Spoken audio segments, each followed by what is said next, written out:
Bumili nga pala ako ng bagong kalan. Ate, magkano itong ano to? Ihawan? Andito nga pala ako sa Huban Public Market para mamili. Inyo to? Kalan? Oo, yan, kalan.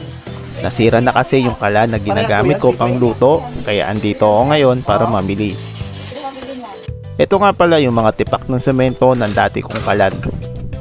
Nawasak na ito dala ng katagalan sa paggamit. Nagsimula lamang sa maliit na crack hanggang sa lumaki ng lumaki. Nung nagkasundo na kami sa presyo ay agad naman ako nagbayad. Pagkatapos niyan ay umuwi na kami. Thank you.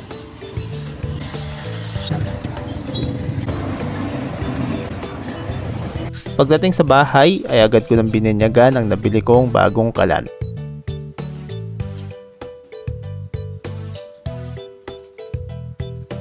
Oh, 1 minuto na ulit yan. See you ulit next time.